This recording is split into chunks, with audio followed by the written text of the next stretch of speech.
Well, good evening. Thanks so much for joining us for this special edition of Currents as we take you to the movies. Tonight's show will be full of films that, whether it looks like it at first or not, all focus on faith. And we begin with a movie that's been talked about quite a bit. It's not a big blockbuster, though, with a bunch of special effects or anything like that.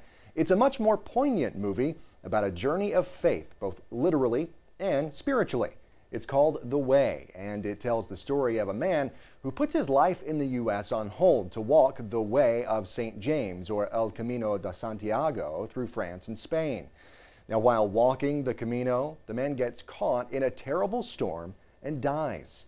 His father then travels to France to identify his son's body and bring him home, or so he thinks. What follows is an amazing journey of faith and transformation. Now, The Way stars a real-life father and son, Martin Sheen and Emilio Estevez. Estevez also directed the film, by the way. And not too long ago, I actually had a chance to sit down with the stars and find out about the film. Gentlemen, first of all, thanks for sitting down with me. I really appreciate your time very much. Thank you for inviting us. Having us. Well, I saw the film yesterday, and I must say I was extremely moved by it in many ways. I mean, it was amazing to me how tragic, yet how funny, yet how just, almost life-changing that the message of this film can be. Doing the line of work that I do, I work in religious media, and there seems to be this line, this distinction between religious films over here and secular mainstream films over here. Right. Did you set out to make a religious movie, or is this a particularly religious movie, or did you just say, let's make a film? Let's make a film on the Camino, and let's see what happens. Let's see where things fall. When we began talking about making this film, the first note I wanted to give my father was, your character's going to be a lapsed Catholic. And there was he just kind of looked at me, and his eyes narrowed, and then the roof kind of went up. And he said, why? And I said, because he needs someplace to go. He needs to have fallen away, had a crisis of his faith, and then we see a conversion of it, or at least a start of a conversion by the end of the film. And that's the same thing with all the characters. We start, when they're introduced, they are non-believers, and yet by the end of the film, we see them humbled. We see them one of them brought down to his knees and humbled before God in the cathedral. And these are really powerful images. But I think they wouldn't have been as powerful had we set out to say, you know what, all of these people are a certain way, and they're steeped in dogma, or they're steeped in a particular religion, because none of them would have had a place to go by the end of the film. And I think, there's a message with the Gypsy Father in the film where he says, religion has nothing to do with this, nothing at all. It's really about the spiritual, and that's ultimately what connects us. Right. And that was one of the scenes that I thought was just really moving. Another one was when you had to go in and identify the body. And I understand there's a particularly, I guess, moving part about the way that was shot. Yeah, it's true. I didn't know it was coming. Thank you very much. Never mind. No, but he set it up so that the audience gets ready for it, as the character does with the sign. When he sees it, his hesitation is expressed in looking at the sign morgue and saying how he's surprised that it's the same word in English, and he's stalling, and I had difficulty with that line. It was the only line I really had difficulty, because the rhythm was kind of off, and he said, yes, because you're off here, and I don't want you balanced here. You're going to get knocked over in just a very short time. And so it allowed me to enter that a spot and be prepared for it, and as well as the audience. So it was a brilliantly conceived moment. He readies us for it, and he had to rein me in, and off camera, I was not looking at him in the body bag. It was his son. I couldn't direct from inside the bag. Boy. It was like inside. That would be a little difficult, right? It's so I had to put someone in the bag that would have made sense. We had a dummy standing by, a mannequin. Yeah. And I said to my son, I said, if you're okay with this, I'd like for you to get in the bag, and I don't want to tell Grandpa what's coming. I had no idea. Wow. And the whole, this whole adventure that has become what it is, The Way now, started with his son, my grandson, and my friend Matt Clark. The three of us were trying to make the pilgrimage to Santiago in 2003, and we were trying to do it in 2 weeks because I had to get back to the West Wing. And we rented a car, we were driving it, and we stopped in Burgos, and at a refugio that night during the Pilgrim Supper, Taylor met his future wife, this extraordinary, beautiful young girl who was part of the family that ran this place. Her name is Julia. They're married now. They live in Burgos. So that was the seed that grew into what we're calling now this movie called The Way. That whole taking a car thing, though, that's cheating. You're not a true pilgrim. No, I'm not a true pilgrim. Not even close. No, That's true. I long to do it. To really do the pilgrim. You know, my father was a Gallego. He was born about 80 kilometers from Santiago. So I kind of knew about it, and I always had that romantic image that I'll do it someday. And I still do, but I want to do it without a camera, no offense, and without a cell director? phone. Without your son telling you what to do. I will have the inner direction. Thank you very much. Right. Well, thank you both, gentlemen, very much for taking some time out. Really appreciate it. The film is great, and it's an honor to meet you both. Thank you very much. Thank you so much. Martin Sheen and Emilio Estevez there. It really was an honor to be able to sit down and talk with those guys. They were absolutely great. Well, there's more Currents at the Movies coming up. The Force of Evil pays a visit to Astoria, Queens. I'll explain next.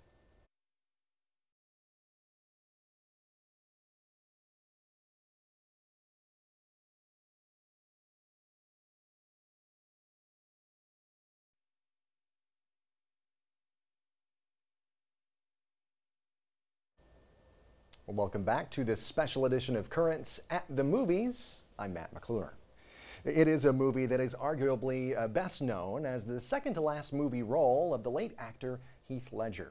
Ledger's haunting portrayal of Batman's nemesis, the Joker, in 2008's The Dark Knight won him a posthumous Academy Award for Best Supporting Actor. But the film is so much more than just one actor's performance, no matter how brilliant it was. With villains like the Joker and Two-Face as well, The Dark Knight is also an opportunity to shed light on the nature of evil. And enlightening the curious on the various faces of evil is exactly the goal of the Force of Evil. That's the film festival that happened earlier this year at Immaculate Conception Parish in Astoria, Queens.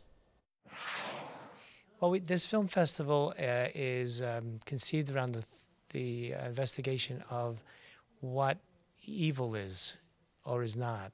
Today's film, The Dark Knight, speaks about the issue of personal choice that can be evil.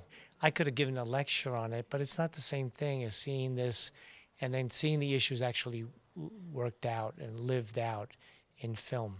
I think it's interesting. I mean, there's a sense of community here. You know, we have people of all ages coming to see these films, have a chance to hear like a theological perspective on the film, which is very interesting. Evil can destroy lives, can destroy families, can destroy even nations. As believing Christians, we need to try to understand and perceive what this thing is that we call evil. Oh, I think that as a Catholic person, we're always faced with the choice to do things the right way or to do things the wrong way. And I think that we have to do things the right way, the way that we've been taught, that we know is right, regardless of the difficulty of it, regardless of how it would be easier sometimes to go the other way. I think we all struggle with good and evil. I think what happened to Harvey Dent, the DA in this film, is a struggle within him between the need for justice and the need for revenge. You know, what is justice and morality? Like, how do we put this in our own hands? Just like as we were watching The Dark Knight, I mean, the police, they had all of these opportunities to kill the Joker and put an end to him so he didn't, you know, kill anymore throughout the movie. But when it came down to it, they chose justice over that and putting that in the hands of the law. I think God allows evil because we need to make choices in order to build who we are and our character. And so we need to grow in strength and in goodness. And in order for us to do that, we have to have choices. And in order for us to have choices, we have to be able to choose good versus evil.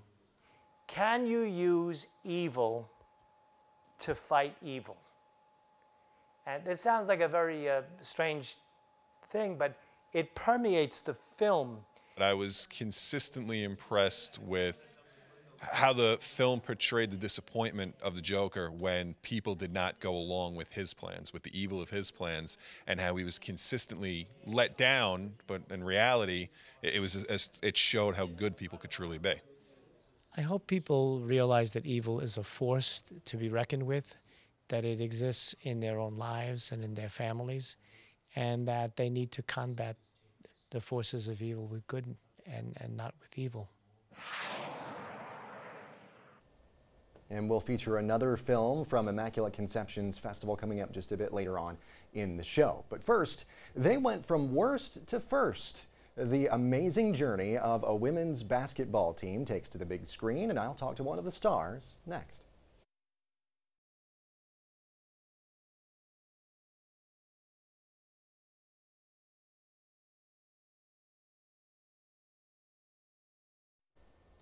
Welcome back. Well, if you are a basketball fan, you've been hit with quite a bit of disappointment this season, or I guess what was supposed to be this season.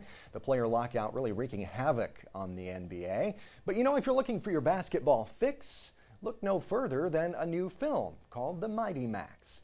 It tells the story of the Immaculata College women's basketball team, who for 3 straight seasons back in the 1970s won the national championship. It was an unlikely rise to the top for a team that hailed from a small all-girls Catholic college in Pennsylvania. Well, the Mighty Macs had its big premiere a few weeks back in Philadelphia, not too far from Immaculata College. And just before that, I had a chance to talk by phone with one of the stars, Katie Hayek. Katie, thanks so much for joining us today here on Currents. We really appreciate your time. Thank you very much. Thanks for having me. Well, first of all, of course, this movie is about a girls' basketball team, college basketball team, that literally goes from worst to first. It's kind of one of those rags to riches stories, I guess. How does it differ, though, maybe from other films of that same sort of genre? You know, I really think it's an inspiring film. Kathy Rush in '72 was only a few years older than the players, and you know, she came out, and in the '70s she didn't really have an aversion to, you know, having a family or anything like that. But she really had these goals of being a college coach and balancing out her dreams as being a mom. And I think that shows that kind of women empowerment type of feel that you get from this movie. And Teresa Schenk, who I portray in the film, she always says that Kathy led by example, and all these players went on to have very successful careers. So I really think it's kind of a movie that leads by example, and it's really about the equality of dreams. And obviously this takes place at a Catholic school, so what role does faith play in this film? I'd like to see it really as a movie that has faith in it.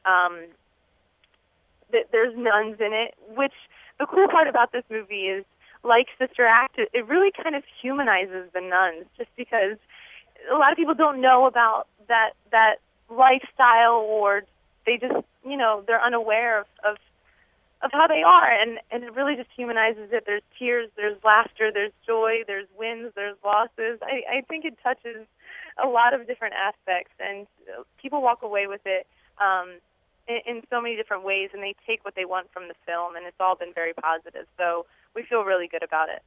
Right, and this is Immaculata College, right? I believe is where this takes place, right?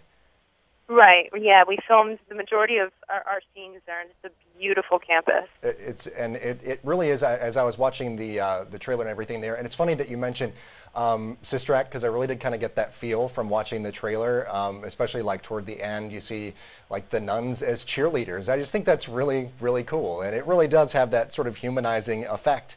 And one other thing too, I think to note for people, this is probably a pretty easy role for you to play, at least in the physical realm of it all, and the basketball aspect of it, because you actually played basketball in college as well, right? I did. I was prepared, to say the least, but I was, again, portraying a 3-time national champion in Teresa Schenk. So I still felt like I had a lot to live up to, but my previous basketball experience definitely helped. At least I'm sure you look natural on screen, you know, at least you at least know what you're doing.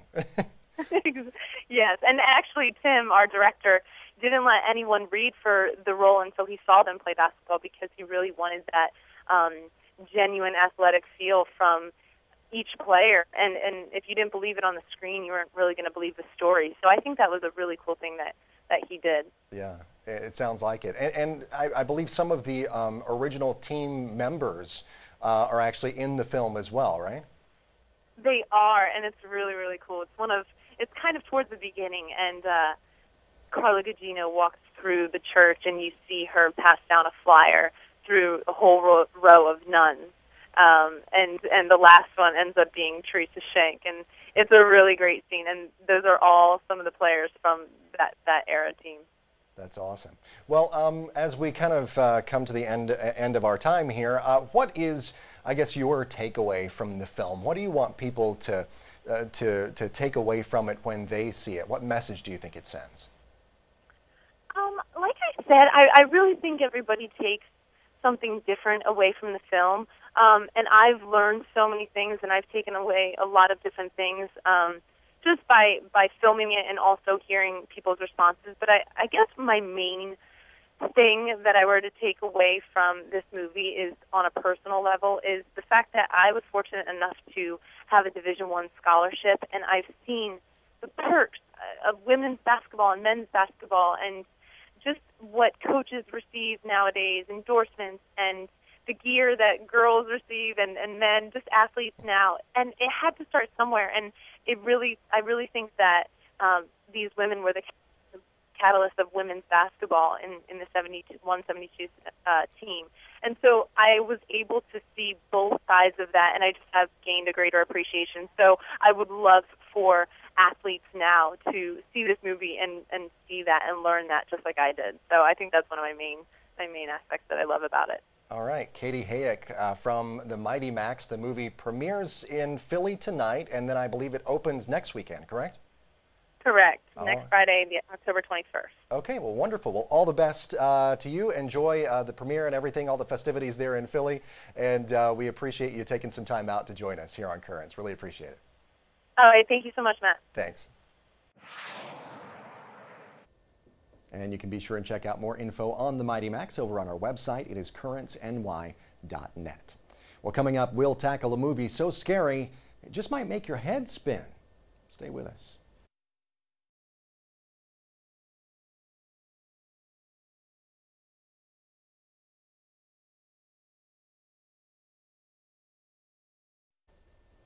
Well, finally tonight, prepare to be scared.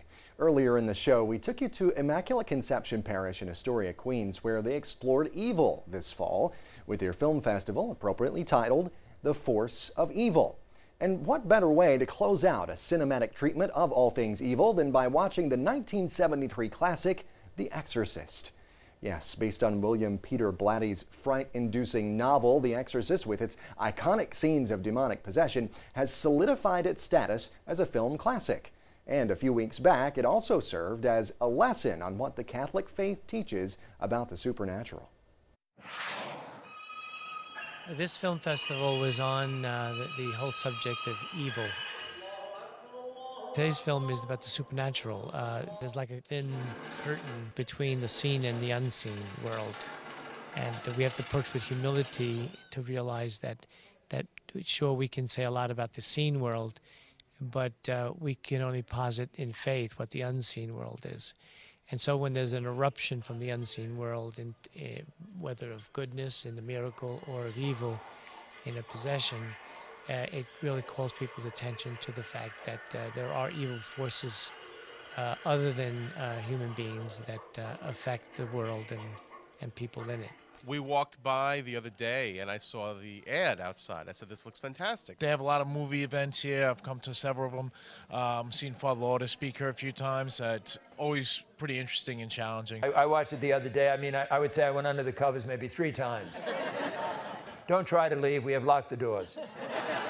I think it's very entertaining. I think it's very exciting. And I think potentially it could be a great religious film. If it had dealt with the conflict of the priests, I think it would have been a more religious film.